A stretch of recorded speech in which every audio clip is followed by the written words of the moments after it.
De um dos principais expoentes do mercado financeiro mundiais, o banco passou a frequentar as páginas policiais com uma enorme frequência. Não estranha apoiar determinado político. Esse é o Visão Libertária, sua fonte de informações descentralizadas e distribuídas. O Credit Suisse não é um banco para qualquer um. Os requisitos para você abrir uma conta lá seriam simplesmente impossíveis para a maioria de nós, meros mortais. Coisa como ter R$1 milhão em cash para abrir a conta e manter R$300 mil de saldo médio. Lógico, é um banco para ricos e poderosos do mundo todo. Um banco que surgiu e fez sucesso com a capacidade dos bancos suíços de manter o anonimato e a discrição para seus clientes. Lógico, hoje é um banco multinacional, tem filiais no mundo todo e obedece à lei vigente em cada país. O tempo das contas numeradas na Suíça, totalmente anônimas, já passou. Mas eles mantêm a preocupação com a privacidade de seus clientes. Até obedecem à lei, mas fazem de tudo o possível e o impossível para não revelar informações ou quebrar sigilos bancários e fiscais. Isso é algo muito apreciado por clientes ricos. Além disso, oferece serviços como qualquer outro banco, desde cartão de crédito seguro investimento até gerenciamento de fortunas, gerenciamento de portfólio, esse tipo de coisa. Só que, evidentemente, num grau muito mais pessoal e sofisticado, como requer o foco da sua clientela. Tudo é feito por concierges, que tratam diretamente cada desejo do cliente. O Credit Suisse sempre fez muito sucesso, principalmente na camada AAA+ da população. Mas recentemente, desde 2019, viu seu nome ser bastante maculado por uma série de casos que envolveram desde dinheiro de cartéis de droga, corrupção, investimentos fracassados e até briga de vizinhos ricos nos últimos tempos. Há quem diga que ainda tem mais coisa por vir aí. Veja, como todo banco que protege a privacidade acaba atraindo pessoas no limiar da legalidade, como oligarcas russos, políticos brasileiros e outras coisas do tipo. Em tese, não há nada de ilegal nas atividades de um oligarca russo, nem de um político brasileiro, embora paire sobre ambos a suspeita acerca da legalidade de seus negócios ou método. Mas, algumas vezes, o banco parece que ultrapassou esse limiar da legalidade. E aqui é importante fazer uma ressalva. Do ponto de vista libertário, coisas como lavagem de dinheiro não fazem sentido. Se o dinheiro é seu, ele é seu. O governo ou qualquer outra pessoa não tem o direito de exigir que você explique como conseguiu esse dinheiro. Coisas como contrabando, descaminho, também não fazem sentido. Se você comprou a mercadoria em outro lugar sem agredir ninguém, que direito tem o governo de te cobrar imposto por isso? Mas existem sim outros crimes que de fato ferem a ética libertária. Os problemas do Credit Suisse começaram em 2019, quando estava no controle do banco Tidjane Thiam, que era uma celebridade mundial no mundo das finanças. Ele trouxe consigo um antigo auditor da Ernst Young, Iqbal Khan, para compor a liderança do banco. Só que as coisas não funcionaram muito bem como Thiam imaginava. Além do atrito de ambos no banco, acabaram se envolvendo em uma briga de vizinhos. Zurique, onde fica a sede do banco, não é uma cidade grande, e Khan acabou comprando uma casa vizinha à casa de Thiam, na Costa Dourada do Lago Zurique. Comprou a casa e decidiu derrubar a casa antiga toda e reconstruir do zero. Isso é algo extremamente desagradável para quem está morando na vizinhança. Para piorar, a casa do subordinado, do Khan, acabou ficando maior que a casa do chefe, do Thiam, que então plantou umas árvores altas para não ter a sua privacidade invadida. E as árvores altas tamparam a visão do lago para Khan. Enfim, típica briga de vizinhos que não teria maiores consequências não fossem ambos executivos do banco. Iqbal Khan acabou sendo demitido do Credit Suisse, mas como seria de se imaginar, a coisa toda acabou na justiça, gerando um grande embaraço para o banco. Ao final, no início de 2020, Tidjane Thiam também acabou renunciando para evitar envolver o banco em mais escândalos. Até aqui, estamos na parte light dos problemas. O banco, por sua vez, desiludido com chefes estrangeiros, resolveu trazer para seu comando Thomas Gottstein. Ele era suíço, conservador, especializado em bancos, enfim, uma aposta segura. Mas daí veio a pandemia e todo o conjunto de problemas que todas as empresas do mundo tiveram com isso. Em 2021, Thomas Gottstein disse que esperava que 2021 fosse um novo reinício para o banco depois de tanta confusão e problemas. Mas foi aí que a tragédia de fato começou.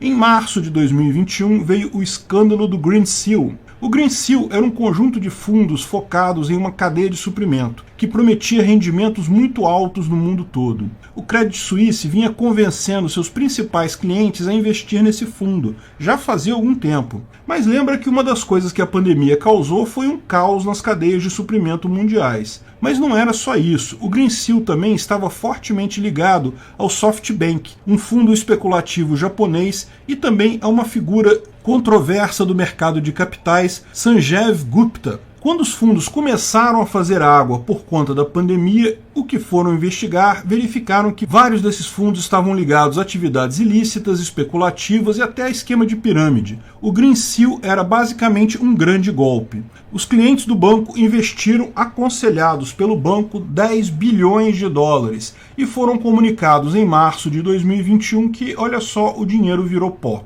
Lógico, isso não pegou bem para os clientes. Alguns eram clientes muito antigos, que tinham grandes fortunas com o banco e se sentiram naturalmente traídos. Como um banco tradicional assim oferece um fundo cheio de falcatruas? Além disso, como era de se esperar, o caso todo foi judicializado. Algumas pessoas com dinheiro que não vão aceitar simplesmente serem enganadas fácil assim. Mas se fosse um escândalo só menos mal, ao mesmo tempo, no início de 2021 ainda, estourou outro escândalo, o fundo Archegos, dirigido por Bill Hwang. Fez apostas extremamente arriscadas e alavancadas em algumas ações da Bolsa de Nova York e acabou perdendo sozinho 160 bilhões de dólares. Se fosse só ele quebrando, não mudava nada, só que ele estava alavancado. Ele pegou muito dinheiro emprestado de vários bancos para fazer essas apostas, onde acabou perdendo tudo, inclusive do Credit Suisse. Outros bancos que também emprestaram para Wang também acabaram perdendo dinheiro, mas ninguém perdeu tanto quanto o Credit Suisse, 5,5 bilhões de dólares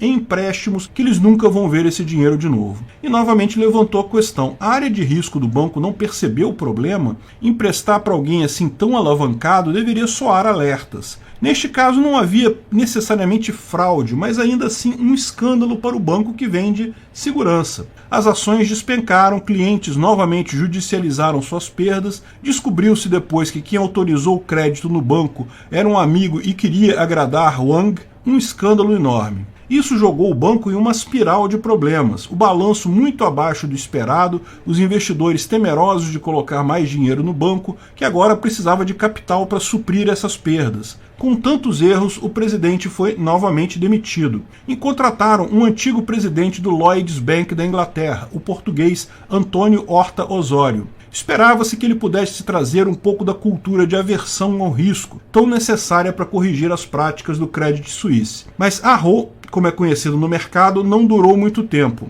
A cultura do banco, os principais funcionários do banco o trataram como alguém externo, talvez com medo de ser um novo Tian e Can tão pouco tempo depois. A gota d'água foi o uso excessivo do jato privado da empresa para visitar a família em Lisboa.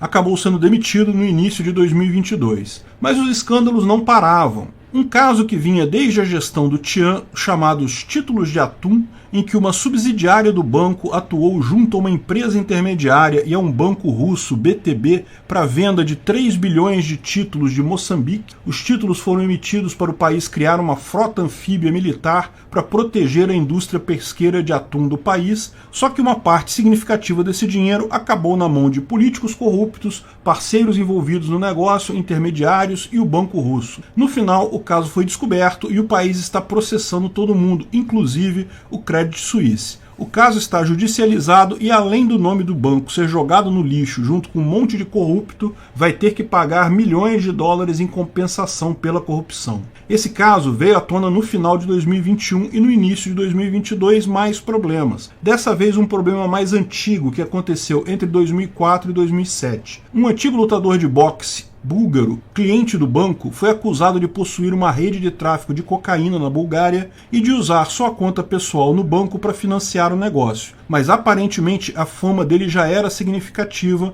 e o banco da região sabia que ele estava envolvido com drogas e continuava a expandir o crédito dele. A investigação revelou que o banco não agiu antes porque preservava a identidade de clientes, Mas então, quantos outros clientes desse tipo será que existem, que fazem tráfico de drogas ou coisa pior? Mais uma vez, vender substâncias de forma voluntária não é crime na ética libertária, mas sabe-se lá mais o que esse pessoal fazia. Esse escândalo, embora tenha acontecido lá atrás, se tornou público também no início de 2022, junto com um vazamento de documentos por hackers conhecido como SwissLeaks. Nesse material que a coisa ficou realmente ruim.